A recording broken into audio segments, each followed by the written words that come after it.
Welcome back to Contractor Evolution. Benji and Igor here at the studio. If you took a survey of contractors right after the implementation of their first CRM or project management tool, many of the responses you'd get would sound something like, that was awful, or, oh my God, my head nearly exploded. Another one I've heard, that was truly the worst 6 months of my life for both me and my team, or my favorite, I never, for as long as I live, want to go through that again.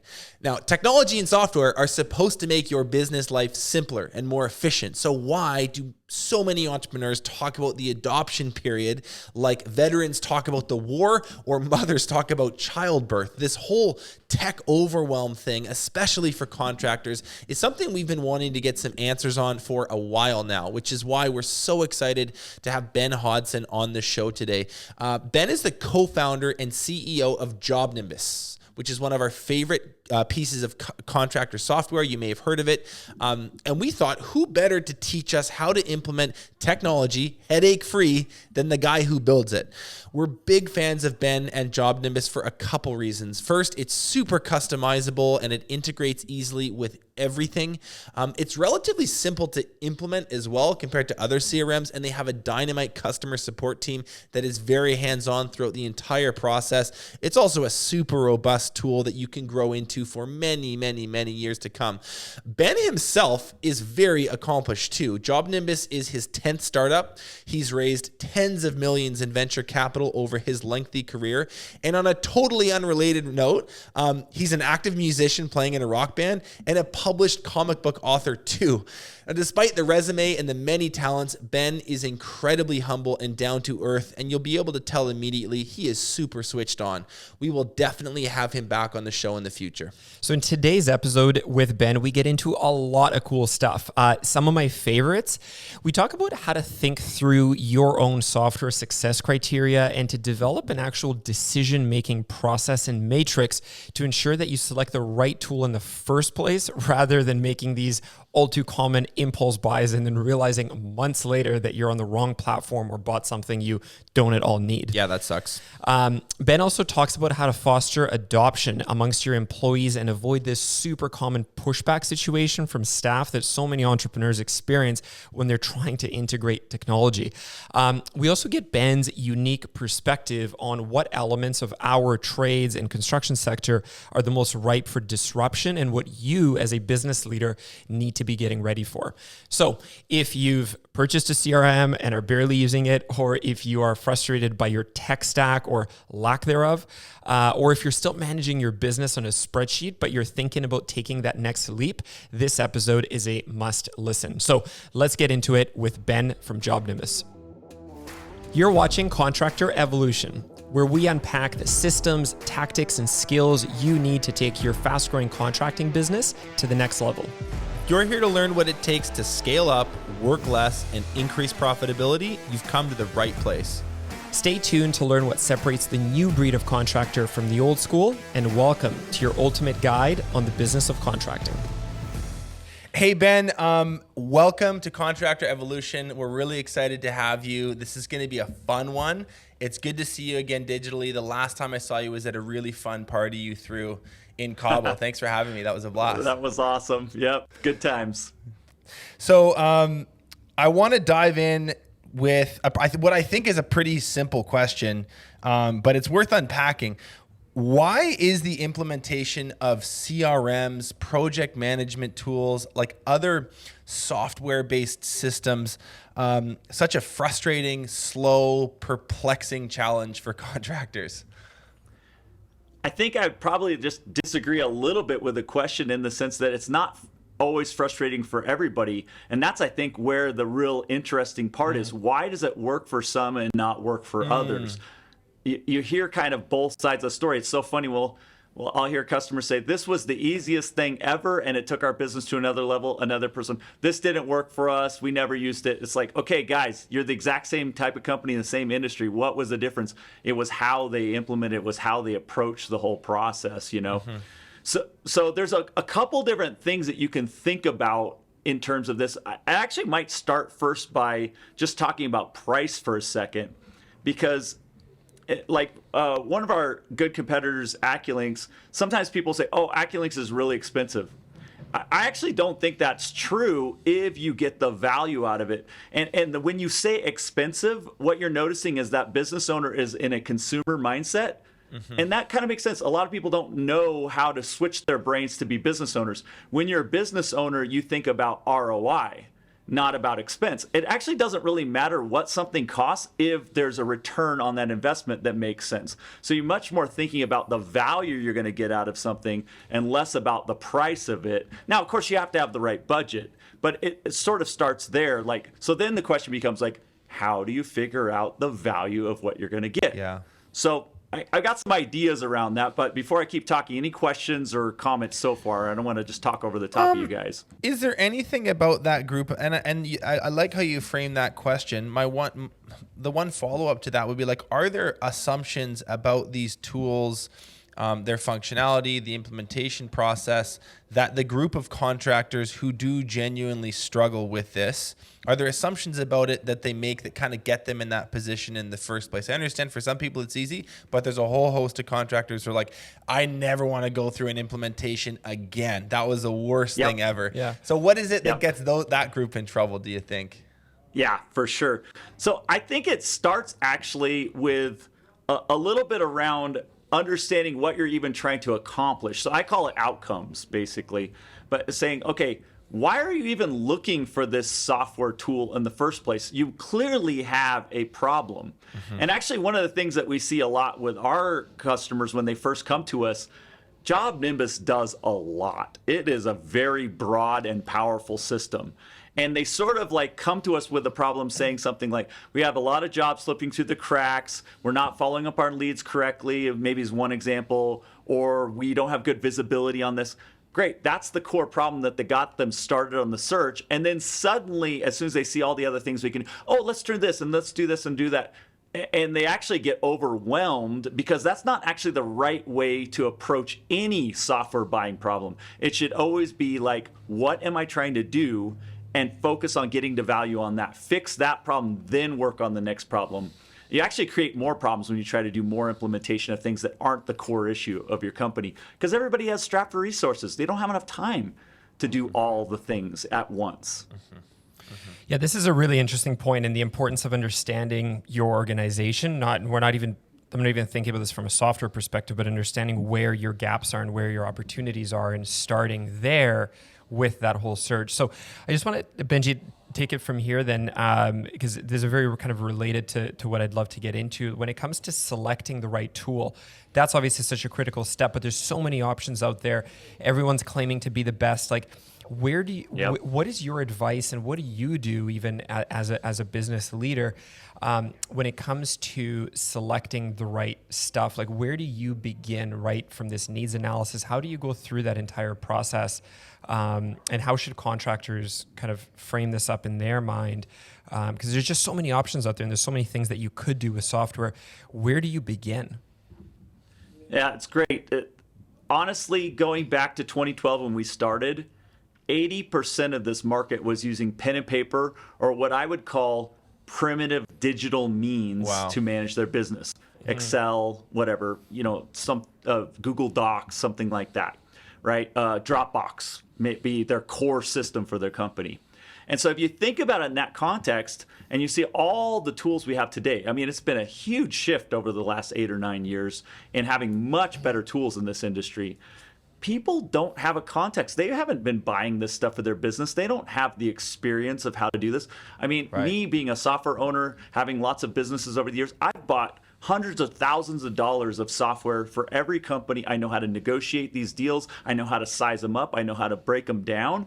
People don't have that framework to work from. So I always say the first thing to start with is just a simple matrix. I actually recommend just getting a simple spreadsheet put together that has a column for, if you're looking at Job Nimbus, that's one, whoever our competitors, you're looking at them. And then you're saying, these are the features that I need, or this is the problems I'm trying to solve in my business. And then you kind of score them out. And we use this method called I.C.E. a lot in our company, I.C.E.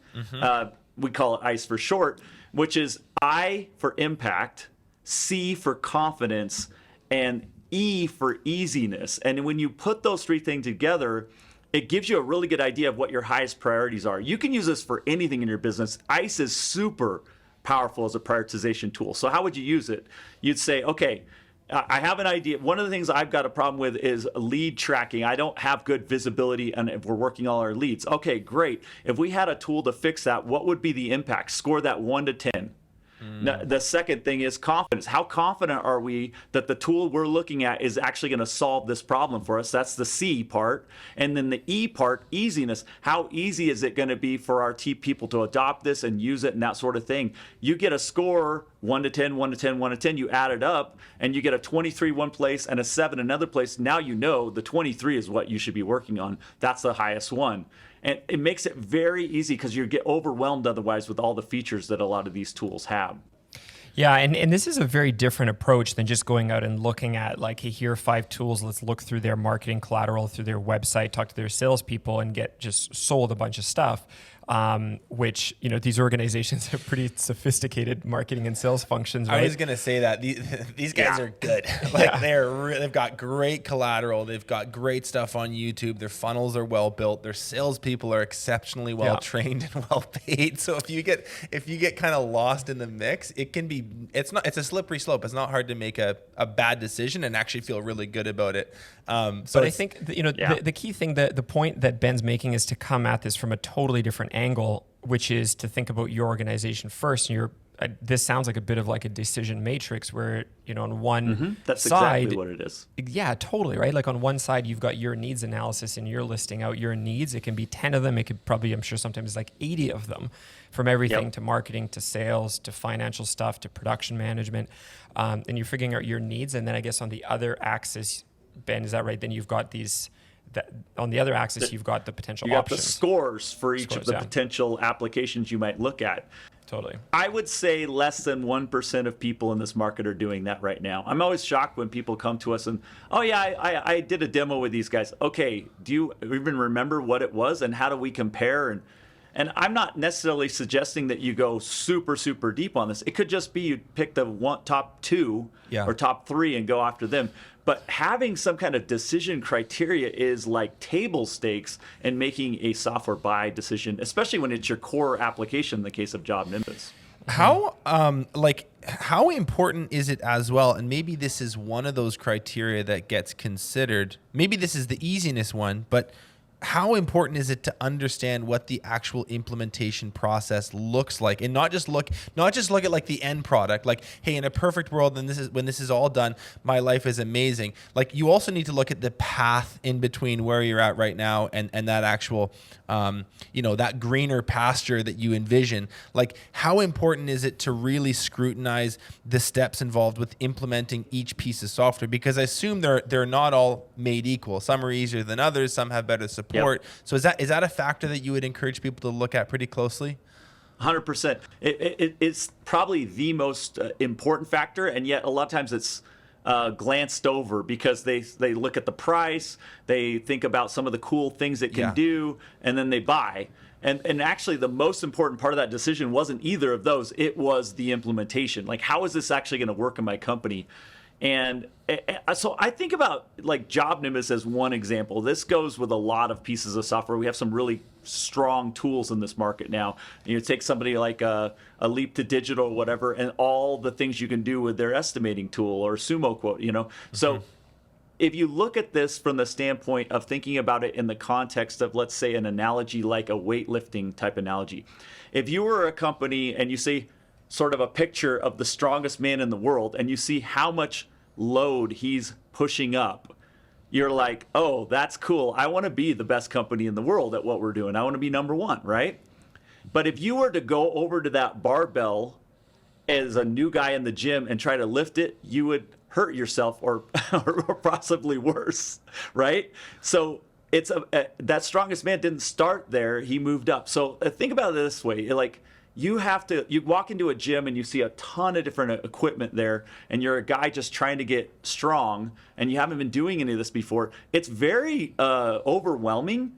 if you went and tried to use a bunch of machines, you'd probably hurt yourself and nothing work out and you'd quit the gym. A lot of people do this. Actually, it's very common. Every January, everybody's quitting gyms, after the first 2 weeks, So instead, you think about, well, what would you do? Well, I would start learning how to use the bar. I'd start learning the basics. I would get basic balance down and that sort of thing. Then I would start stacking plates. We think of it exactly the same way in software. And this is how you should think about your implementation. It's about getting to value. How can I start building the muscle? Then I'm going to add the next muscle, and the next muscle. After a while, suddenly you notice you're the strongest man in the world, but you did it over time. This is actually how software is implemented. Even our own tools we use ourselves are all implemented this way. We're adding new things every single quarter. We're rolling out new things. As we change as a business, our software changes with us.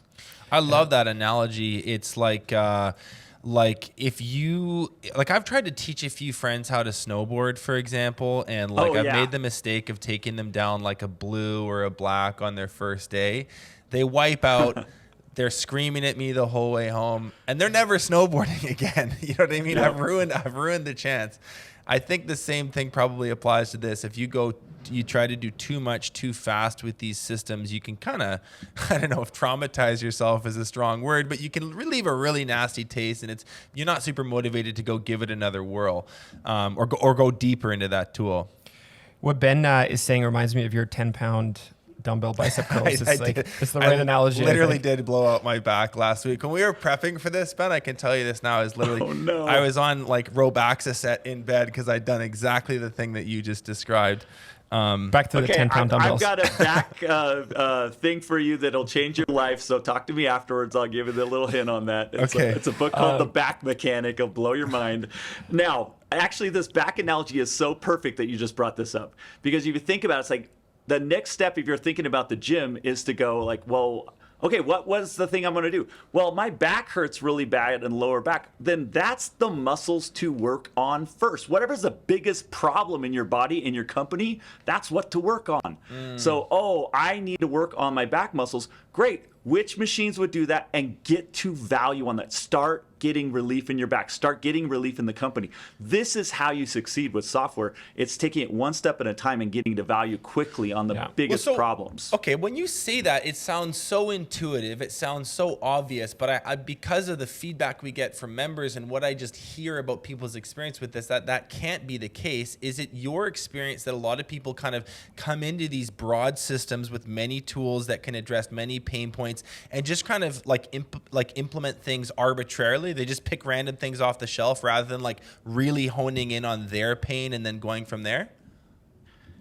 It's a little bit like that. I don't think that they feel like they're arbitrary. For instance, they get in there and they say, okay, the biggest problem I've got to solve right now is getting my collections under control. I need to automate that. I need to get invoicing done. I need to digitize my payment system. That's the big problem in my company. That's why I decided to call. Right. Then as soon as they get in there, like, JobNimbus does estimating tool. Well, we have estimating. Yeah, okay, so let's get that switched over. And then, we need a way to be able to do this and that. And, I for sure got to have QuickBooks Sync turned on. Why? That's not even your problem right now. And sure, we do that. Right. But actually, it sets you up for failure by getting into all the minutia of that. It's much better to just stay focused on that thing, then do I.C.E again and say, what's the next biggest problem in my company, and how can I fix that in the software one step at a time?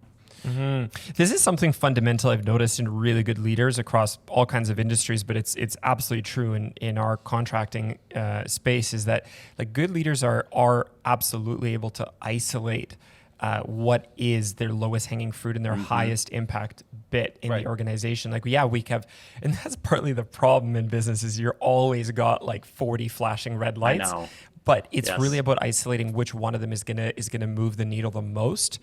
And really honing in on that. So I love that. It's such a good point. And I love that line. You said it a couple of times, get to value quickly. I think with software, it's so easy to get overwhelmed. It's this thing can do so many things. Get to value quickly is such a good bit. Yeah. I wonder if you have any other just practical pieces of advice that you would encourage contractors to follow to optimize the tool and then to use your term, maximize the ROI. And any other steps you would encourage listeners to kind of think about if they were going to tackle an implementation?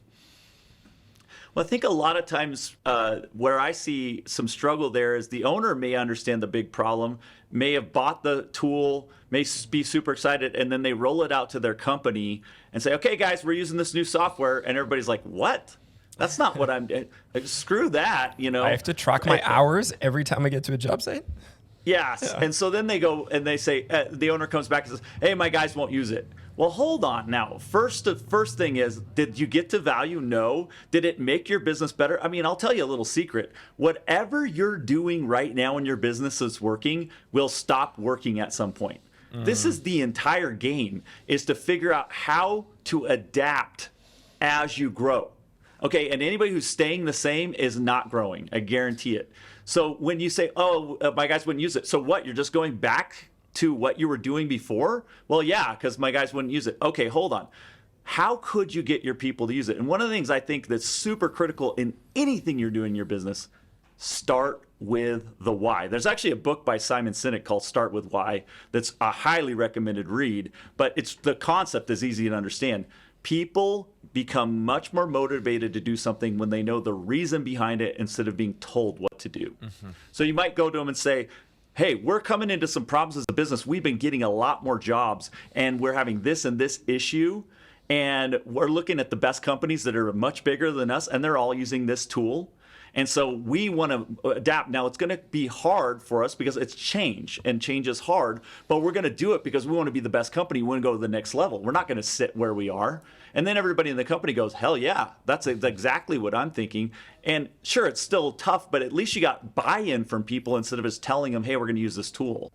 Yeah, this conversation is really interesting on this concept of like endless change. When I think about our software implementations over the last couple of years, it's so much less about the technical software stuff as it is like a change management, like on the people side of things, and changing the way that people operate, the way that your people do work, essentially.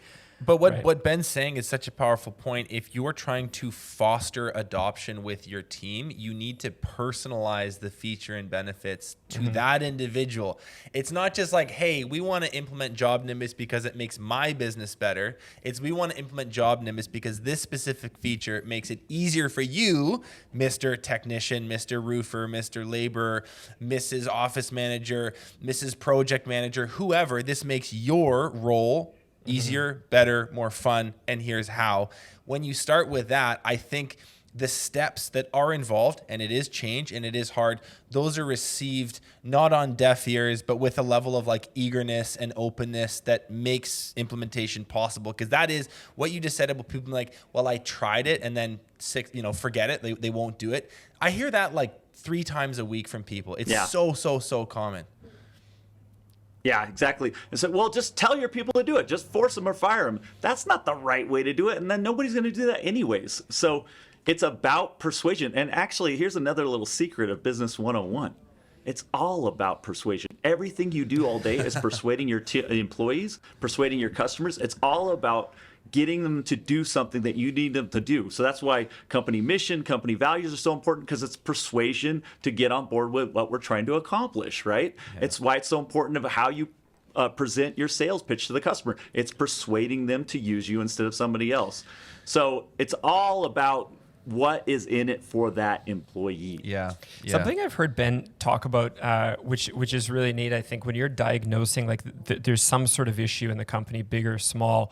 Like Ben, you talk about the concept of like people or process, right? When you're trying to enact some sort of change or correct some sort of behavior. Can you unpack that a little bit just for listeners, this whole concept of people or process? Yeah. I appreciate you bringing that up, because this was a big aha moment in my business career.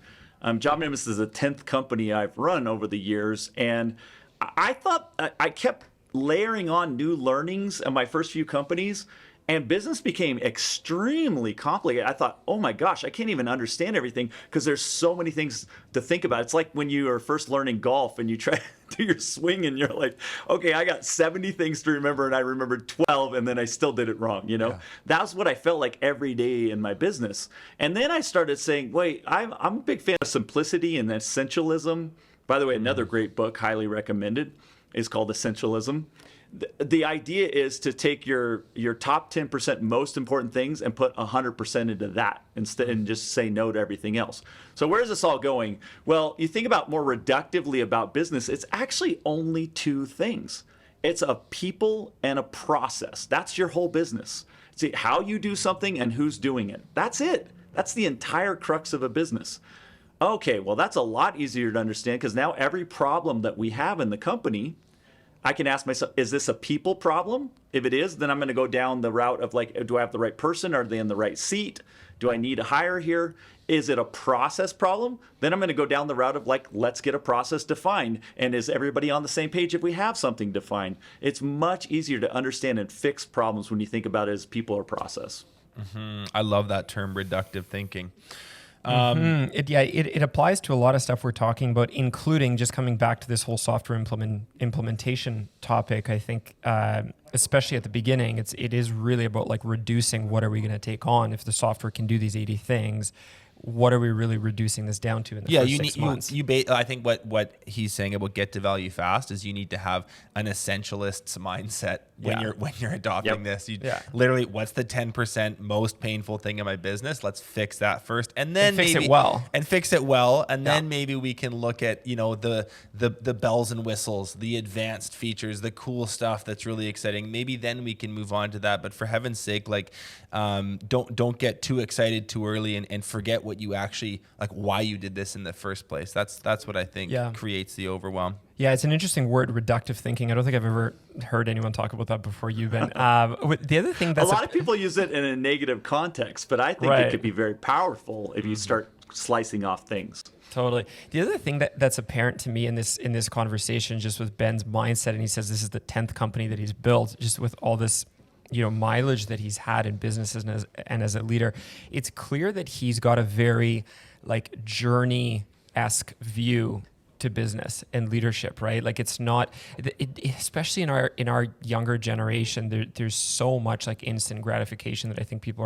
are searching for, and they're trying to do things as fully as possible, really quickly, and just like get it done and move as quickly as possible. And I think this approach is very much one of like, this is a long-term journey. We're going to solve our biggest problem today. Then we're going to work on something next quarter. But 2 years from now, all of this is going to change. And we didn't need entirely new processes. It's a game of like a constant iteration, constant innovation. It's like a forever game of whack-a-mole. You like put one down and then another problem springs up. You whack that one down.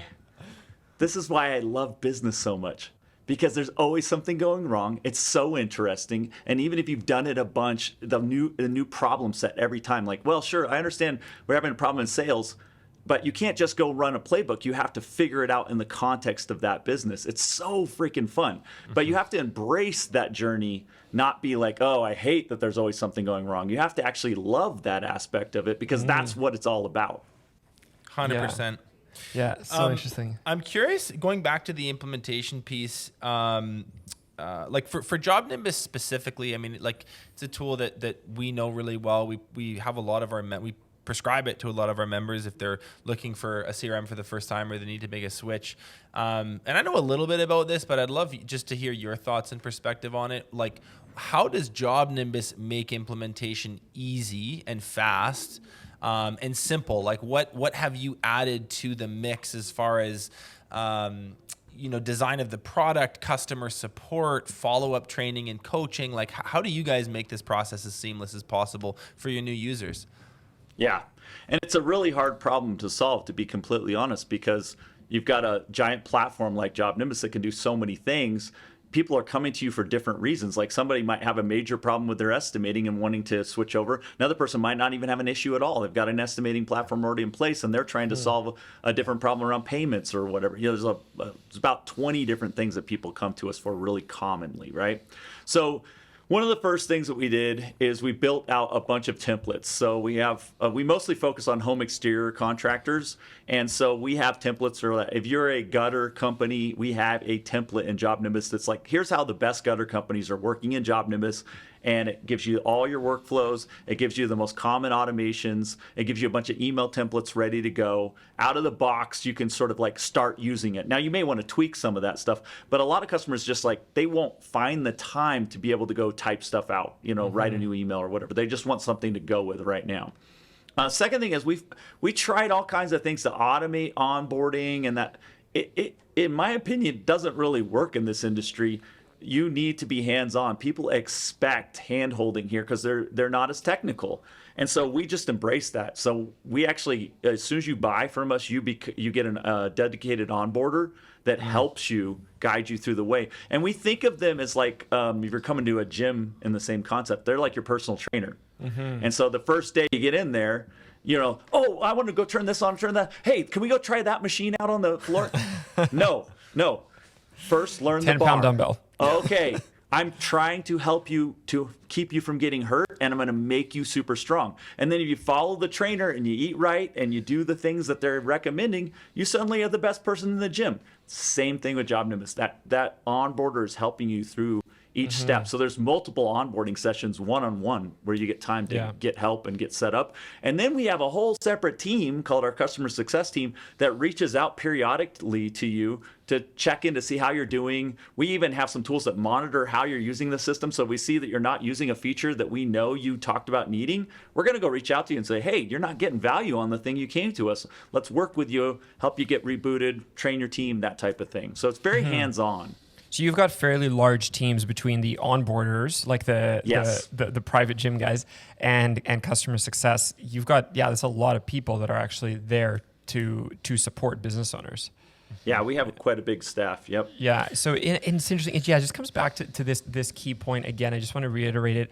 I see it everywhere. All of this is way more of a game of people change, like people and process change, than it is about anything technical or software related. That's why a lot of people buy subscriptions, and it's they think I shouldn't say a lot. I should say some contractors, maybe more junior, would think it's a magic pill. They'll be like, I will get this piece of tech and it will solve the bad team I have, the corrosive culture, the lack of an ideal client like roughed out, our lack of marketing strategy. It's going to fix all this stuff because I did this demo and it's so cool. It's like, no, like it's going to do nothing. If anything, it might make those problems worse. So totally. it is like you do have to have a lot of these fundamentals in place.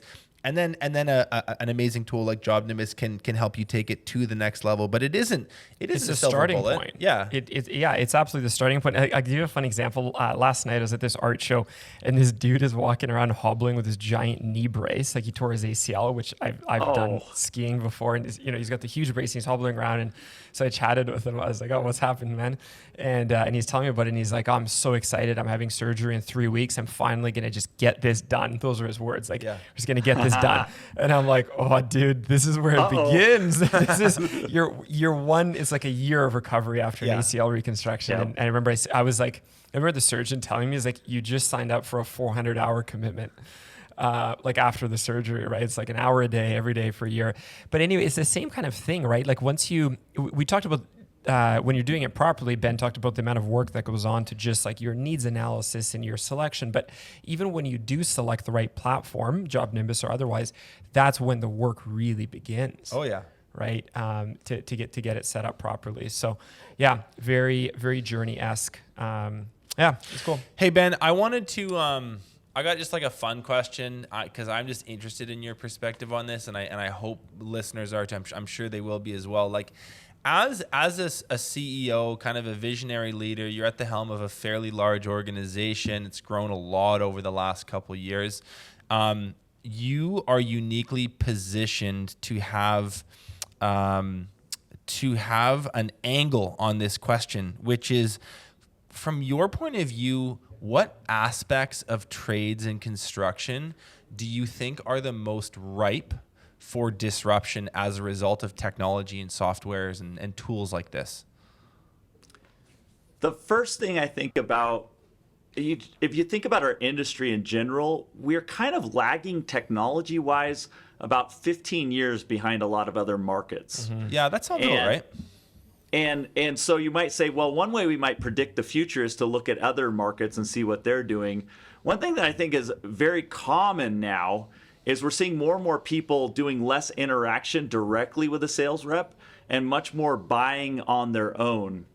Let's give an example of this. Like, car dealership is the perfect example. 15 years ago, everybody would have gone into a dealership and talked to a sales rep and done the dance there. And some were better than others, but most people generally didn't like that experience. Mm-hmm. And so you think about like the average customer homeowner right now dealing with, let's say, a roofing contractor and the sales experience there, and maybe getting multiple people to talk to them. Let's say you're in a storm area, you might get your door knocked 10 times in 2 weeks after a storm, mm-hmm. right?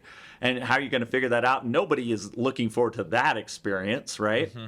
So what more likely you'll see happen is people moving more toward the web and saying, they'll use a keyword that is the most common keyword right now for local searches in Google. It's called best. They'll say best roofer in, Lehigh, Utah, or whatever it is.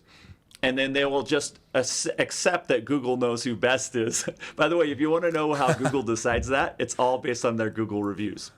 So that should tell you where you should be spending a lot of your time as a company on reviews, Google. Because most people are searching for you there. Make sure that you're one of the quote unquote best, and then make sure you're targeting those locations. So they find you, and then instead of going and booking an appointment, they're going to want to, and I think this is where the industry is going to go. They're going to want to have an experience where they can go and say, well, I've got this problem. Well, here, we can help you here. What kind of, let's say you need a re-roof. What kind of roof do you want? Well, I don't know. Well, let me give you some recommendations. Here's why you might choose a good, better, and best option. Here's the warranties around that. And you go through this whole flow just like the way you buy a car now. What options do you want? How do you want? And then crew comes out and just puts it on. You didn't even have to deal with a sales rep. Now, I'm sure there's some sales rep on here not liking what I'm saying. Right. I just think the future is more likely to be that than it is to stay the way it is right now. That's one example. I think that's a very, very compelling take on that, and I've sort of felt the same way for a while. I'm saying this as someone who has done a lot of in-home sales, where you're doing setup calls on the phone. Hey, can we look at your calendar? Can I come by on a Thursday afternoon or a Saturday morning? I really need to look at the project, and you use these lines to essentially get yourself in the door, but really what you want to do is an opportunity to stand in front of this person and hopefully sell them something.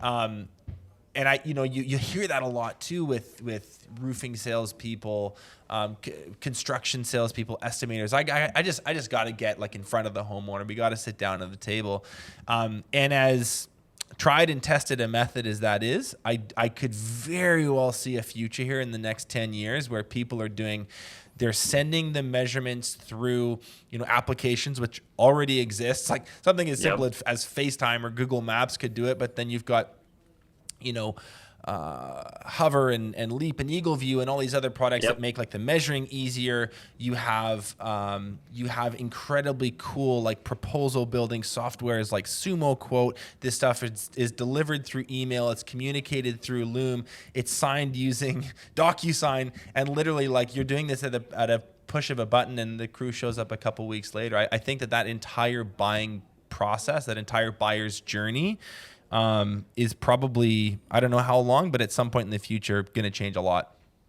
Yeah, and I think we're working on tools towards that. So are several of our partners. I think it's somewhat inevitable that it will at least move more that way.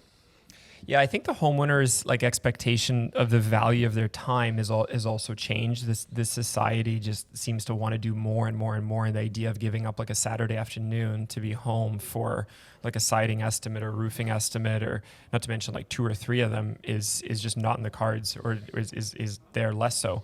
Over time. Ben, just a question. We're talking about this disruptive nature of technology. Is there anything that you see coming down the road when it comes to the way that leaders in a contracting business are going to interact with their staff, with their teams, and the way that they lead their people, whether it's their management teams or in field? How is technology moving and changing in that space? Yeah, we're really in the infancy on this right now. There's a few people doing some interesting stuff. Podium, we've got some cool stuff we're doing as well with them and on our own.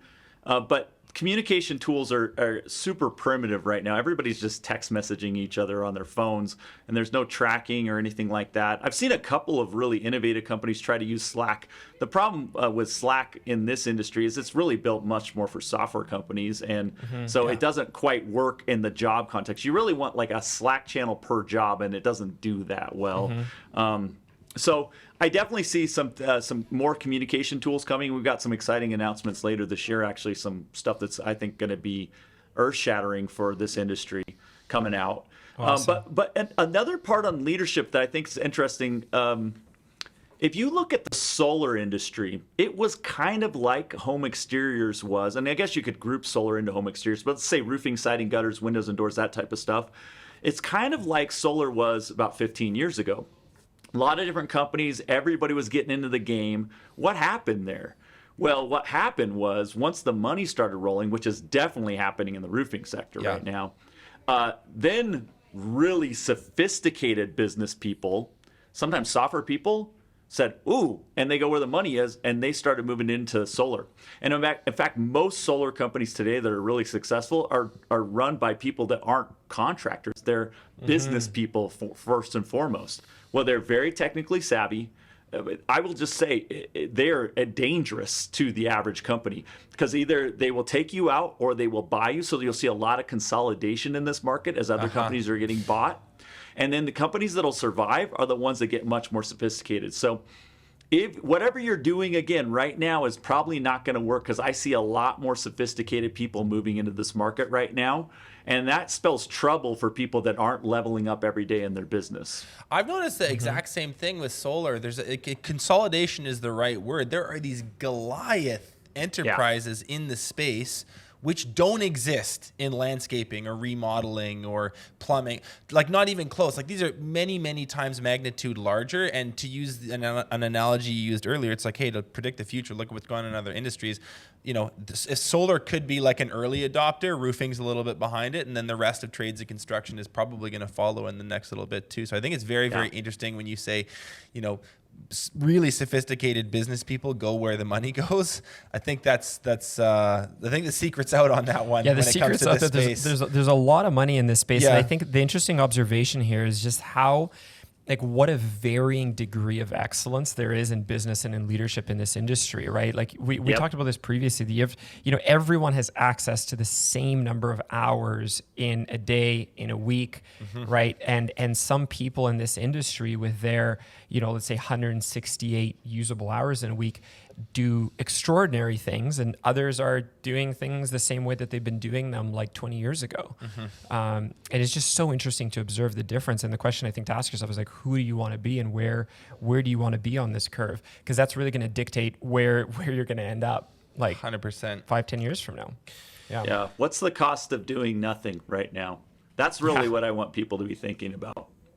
What's It's the cost of expensive. doing nothing? Yeah. Yeah, 100%. Hey Ben, let's close on this question. It's another very open-ended one, but you know, you're a serial entrepreneur, as you say. Job Nimbus is your 10th project. You've been at this a while, and I want to know like what lessons about business and leadership that you've picked up over the years that are your favorite. Another way to frame this would be, what do you know now that you wish you knew then? Yeah. First one I want to just mention is culture and values, because my first couple of companies, you know, you get a little bit of that. I grew up in the Seattle area. I went to the University of Washington. I actually got a business degree, and then I got a second degree in computer science. And they teach you a little bit about culture and values, but it's mostly about just like how to be a good middle manager at a company. That's kind of what business degree is, you know. Yeah. It doesn't really teach you how to be an entrepreneur. I mean, it's a nice jumping off point, but it's most of the things I learned the hard way, like actually doing it. And I thought, man, culture and values, that's a joke. Who cares? Or maybe my young self was like, a cool culture is a company that has an Xbox. Beanbags. And a lot of, or beanbag, you know, like, so like not understanding. I actually believe today that culture is how people talk about the company when they're not there. That's your culture. Whatever they're willing to say to their spouse or whatever, that's what the real culture is. And so you asked her, like, why? I've completely changed my mindset. It used to be all about execution. Just get it done. That stuff's a waste of time. It's all about execution. I actually sense that a lot in this industry. I meet a lot of people are just total ballers, just getting stuff done all the time, to-doers, right? The problem is that if you try to grow your business, it doesn't scale past a few people with the execution mentality. It's like getting all these people, even if you have 10 employees, they all have their own agendas in life, their own problems. How do you get them all to work on the company mission, the thing that you need to do? Well, it's culture and values. That's how you do it. It's the mission of the company. And it must be something beyond we're trying to make money. So it might be some way you're trying to give back in the community. It might be something that you're doing around trying to create more jobs or become the number one in your market segment or really help homeowners in a certain way.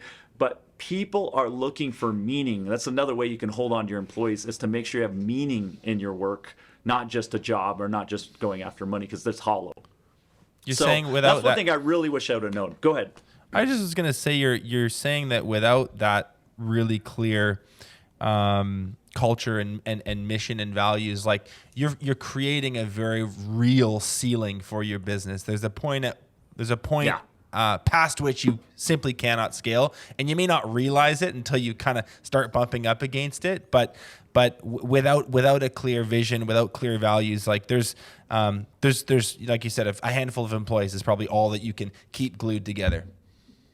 Yeah, it'll exhibit itself in certain ways. You'll be saying, I can't hire anybody. This market's way too hard. It's impossible. Or, man, I'm losing a lot of my people. These guys suck. Or my people weren't doing what I told them to. Nobody knows what they're doing here. Like a bunch of idiots that I got working for me. That's sort of the mentality. But what's really happening is you didn't actually set any target, and you didn't bring the company together on culture and values. You didn't hire and fire off of values either. I love that. And we do hear that a lot. I kind of interrupted you there. Was there a second bit of wisdom you wanted to share? Well, I think a lot about people, because really that's your biggest asset.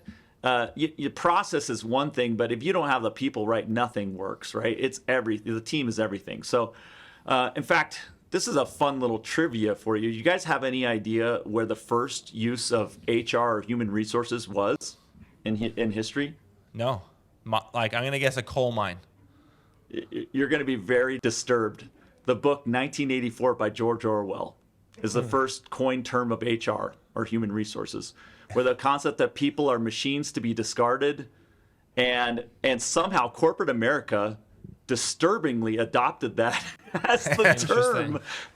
So HR wasn't used as a term in like the 60s and 70s and stuff? Interesting. Well, the book by 1984 by George Orwell was actually written much before 1984. Oh, I see. Okay, so, gotcha. But that's where the term came from. That is creepy. Yeah. Interesting. So when you think about people, one thing I'd encourage everybody who's listening to me, stop using the word HR. And we use a word called people experience here. That's the name of our HR team. It's about the experience of real people in your organization. And you think about your people differently when you don't think about them as resources, right? Yeah. You think about them as real people. How do I help persuade them? How do I help motivate them? How do I help them achieve the things in their life they need to that also work for the company? You're always trying to look for that balance. That's how you really run a great business. So when I think about things that I wish I would have known, like around people, gosh darn it, how many times did I take my top performer, let's say my number one sales guy, just rocking it, like bringing in 40% of the total take every month, you know? And then I say, oh, we're growing enough, we need a manager. Well, let's take our top performer and make him a manager. Okay, now you've got your top performers gone, so you're not hitting the numbers anymore, and you got a sucky manager, because most of the people that are that way as a great individual contributor are not a great manager. Now, there might be the cases where somebody really wants to be a manager, but then did they get training? Did they even know what they're doing? It was a total disaster for the company. So I highly recommend people, as they're looking, this is my top producing crew or whatever, just pay them more to stay doing what they're doing that's great for the company, and give them a path to move up in the place they're in. Not just move, because most people are like, oh, well, the only way I can make more money is go management. They don't want to be a manager. They're not good at it. The company doesn't need it. It's a disaster. So instead, look at what the person's truly good at and enhance that. I wish I would have known that from day one. I made that mistake so many times. Keep people in their craft. Yeah. There's a reason that a lot of the best, like the best athletes, like let's say the best football players, the best hockey players, the best basketball players make really lousy coaches. Yeah. That's such a good point. And kind of counterintuitive too. I don't think that it's not abundantly obvious when you think about it. You sort of make some assumptions. Well, people need to go from this step to this step. It's like, no, you can actually just have them go deeper and do more of the thing that they're already excellent at and create a career path that way. So I love that point. We're nearly out of time here, Ben. I want to just let listeners know where they can find out a little bit more about you and a little bit more about Job Nimbus. If people want to check you out, where should they go? Yeah, I appreciate that. So our company mission, talking about missions, is to make contractors heroes. 3 words, super easy to understand, easy to remember. We want our customers to be the heroes of their businesses, to their customers, to their families. We want them to have more family time, all that type of thing. And so to that point, we think of ourselves as less of we're just a software company, and think of us more about how can we help them. So we run all these events and everything just to help people with their business. Doesn't even talk about the software even. Just like, here's how to be a better owner. Here's how to do this better.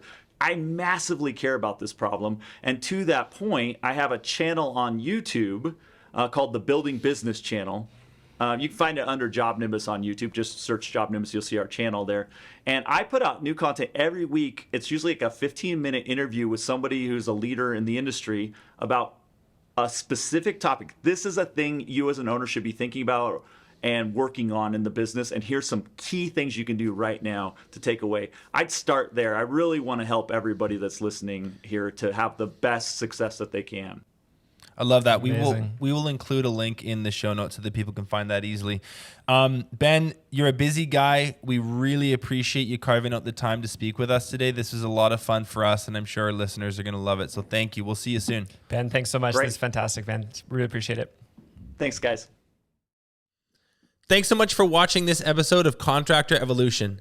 If you've already subscribed to our channel, consider sharing this episode with another contractor who you think needs to hear it.